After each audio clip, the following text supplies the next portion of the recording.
नमस्कार, सुलगता सवाल देख रहे हैं आप और मैं हूं आपके साथ दिव्या सिंह। ओम बिरला लगातार दूसरी बार लोकसभा के अध्यक्ष चुने गए हैं। प्रधानमंत्री नरेंद्र मोदी ने उनके नाम का प्रस्ताव इस पद के लिए रखा।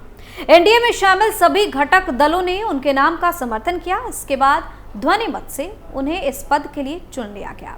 लेकिन कमाल की बात यह है कि जो इंडी गठबंधन हमेशा एक दूसरे के साथ मजबूती से होने का दावा करता है, वो हर मौके पर आपस में ही भिड़ता दिख जाता है। लोकसभा स्पीकर के मुद्दे पर एनडीए और इंडिया ब्लॉक के बीच घमासान मचा हुआ था।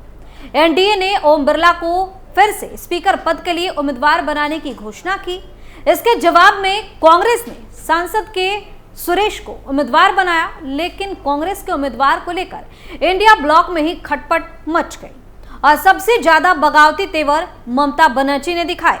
जिस तरह की स्थिति फिलहाल इंडी गठबंधन में बनी हुई है, उसके बाद राहुल गांधी और ममता बनर्जी पर तमाम तरह के सवाल सुलग रहे हैं। स्पीकर पर इंडी गठबंधन में बवाल क्यों राहुल गांधी पर भड़की ममता बनर्जी?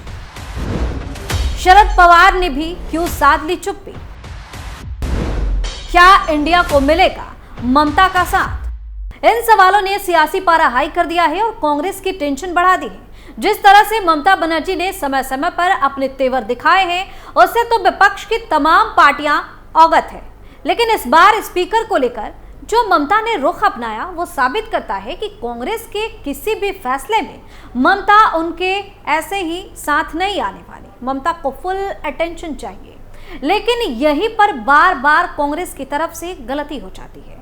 कभी ममता के मैसेज का जवाब न देना, कभी उनकी सहमति के बिना कोई भी फैसला गठबंधन के लिए लेना राहुल गांधी और सोनिया गांधी को बार बार भारी पड़ जाता है, क्योंकि ममता की नाराजगी सबके सामने आ जाती है और ममता किसी भी मामले में झुकने को तैयार नहीं होती। स्पीकर के चुनाव को लेकर भी विपक्षी गठबंधन के अंदर ही फूट सामने आ गई। दरअसल 18वीं लोकसभा के पहले ही सत्र में इंडिया गठबंधन के भीतर फूट पड़ गई। लोकसभा स्पीकर चुनाव में कांग्रेस के एक तरफा फैसले ने गठबंधन के दो बड़े दल एनसीपी और टीएमसी को नाराज कर दिया।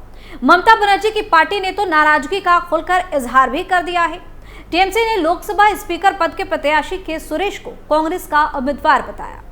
ममता बनर्जी की पार्टी का कहना था कि कांग्रेस ने इंडिया गठबंधन के भीतर स्पीकर और डिप्टी स्पीकर को लेकर कोई चर्चा नहीं की। टीएमसी की नाराजगी के बीच शरद पवार के एक बयान ने भी कांग्रेस की मुश्किलें बढ़ा दी हैं। पवार ने यहां तक कह दिया है कि विपक्ष को स्पीकर पद के लिए चुनाव नहीं लड़ना चाहिए। हमेशा से यह पद सत्ताधारी दल के पास ही रहा है। बता दें कि एनडीए की तरफ से लोकसभा स्पीकर पद के लिए कोटा से सांसद ओम बिरला को प्रत्याशी बनाया गया। बिरला 17वीं लोकसभा के भी अध्यक्ष रहे हैं। बिरला के मुकाबले कांग्रेस ने मवेली कड़ा से सांसद के सुरेश को लोकसभा स्पीकर पद का उम्मीदवार बना दिया। सुरेश मनमोहन सरकार में मंत्री रहे और 17वीं लोकसभा के दौरान वे कांग्रेस पार्टी के सचेतक भी थे। वहीं स्पीकर के मामले पर शरद पवार और ममता बनर्जी का अलग तेवर साफ देखने को मिला। मुंबई में पत्रकारों से बातचीत करते हुए सीनियर पवार ने कहा कि मैंने विपक्ष के लोगों से बात की। मैंने उन्हें सुझाव दिया है कि आप स्पीकर का चुनाव निर्विरोध होने दें, क्योंकि हमेशा से यह पद सत्ताधारी दल के पास ही जाता रहा है। इतना ही नहीं, शरद पवार ने जब पत्रकारों से विपक्ष के उम्मीदवार के बारे में पूछा गया तो उनका जवाब था कि अभी मुझे इसके बारे में ज्यादा जानकारी नहीं है। दिल्ली जाकर मैं इसके बारे में जानकारी लूंगा, फिर आप सबको बताऊंगा। वहीं टीएमसी की तरफ से स्पीकर पद को लेकर बयान सामने आया। टीएमसी के सुरेश को कांग्रेस का उम्मीदवार बताया और टीएमसी की तरफ से के सुरेश के नामांकन पत्र पर हस्ताक्षर भी नहीं किया। पार्टी का कहना था कि स्पीकर और डिप्टी स्पीकर पद को लेकर कांग्रेस ने सहयोगी दलों से चर्चा नहीं की है। पार्टी का कहना है कि उसने अकेले ही के सुरेश को मैदान में उतारने का फैसला कर लिया, जिसके कारण टीएमसी ने इस मामले से खुद को बाहर कर लिया है। जबकि संख्या बल के हिसाब से टीएमसी इंडिया गठबंधन की तीसरी सबसे बड़ी पार्टी है। आए दिन ममता बनर्जी की टीएमसी और कांग्रेस के बीच इस तरह गतिरोध की स्थिति देखने को मिलती रहती है। लोकसभा चुनाव के समय भी इंडी गठबंधन में होते हुए भी पश्चिम बंगाल में कांग्रेस और टीएमसी के बीच सीटों पर समझौता नहीं हो पाया था। लोकसभा अध्यक्ष पद के सुरेश के नामांकन के बाद टीएमसी खेमे में खलबली मच गई है। टीएमसी का कहना था कि यह कांग्रेस का एक तरफा फैसला था। बता दें कि ममता बनर्जी की पार्टी टीएमसी स्पीकर पद के लिए चुनाव लड़ने के लिए बिल्कुल भी सहमत नहीं थी। पार्टी का मानना था कि इससे विपक्षी दलों के सांसदों की कम संख्या भी सामने आएगी और इंडिया अलायंस की कमजोरियां भी दिखाई देंगी।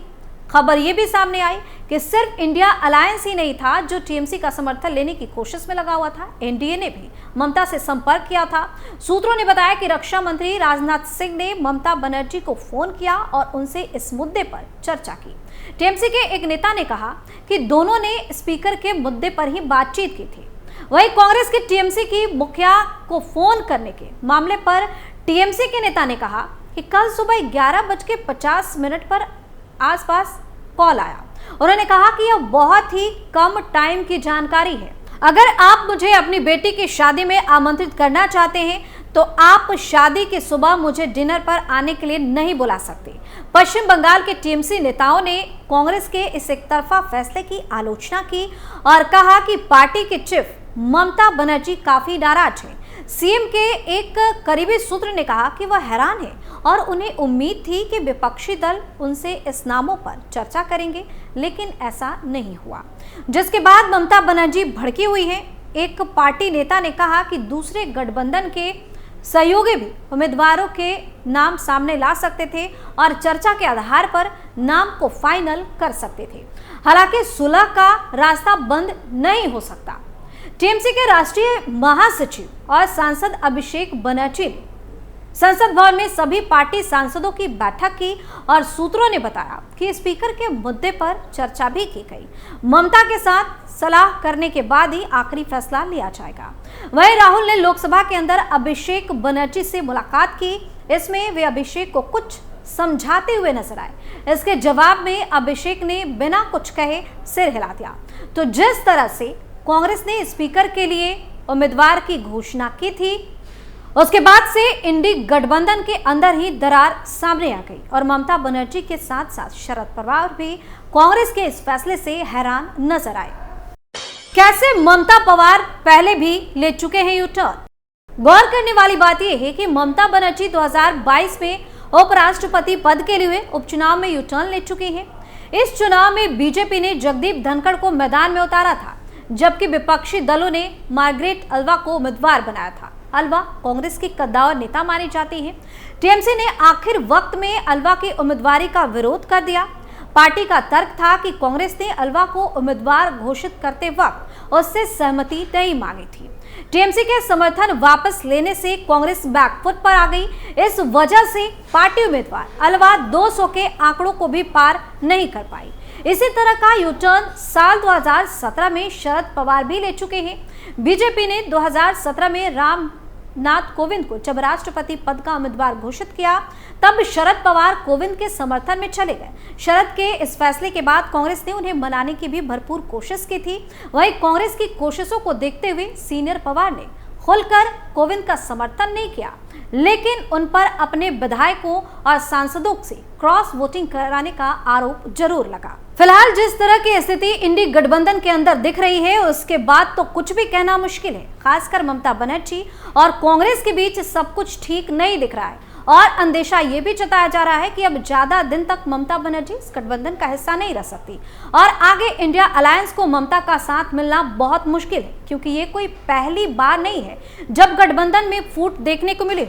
इससे पहले भी कई मौके पर इस तरह की खबर सामने आती रही है और ममता राहुल के बीच तल्खी साफ तौर पर देखने को मिली। वही मौजूदा हालात को देखकर लग रहा है कि इन दोनों का साथ का सफर यहीं तक था, क्योंकि दोनों ही पार्टियां खुद को सबसे ज्यादा ताकतवर बताने में लगी हुई है। लोकसभा चुनाव में ठीक ठाक प्रदर्शन करने के बाद राहुल गांधी जहां खुद को शेर बताने में जुटे हुए हैं, तो वही ममता बनर्जी की अकड़ भी कम नहीं हो रही है और अब ऐसा लग रहा है कि एक म्यान में दो तलवार नहीं रह सकते। खैर, देखने वाली बात होगी, मतलब कि दोस्ती ये कब तक निभाई जाती है। सुलगता सवाल में आज के लिए इतना ही। किसी और मुद्दे के साथ फिर से पेश होंगे, तब तक के लिए आप देखते रहिए कैपिटल टीवी। नमस्कार।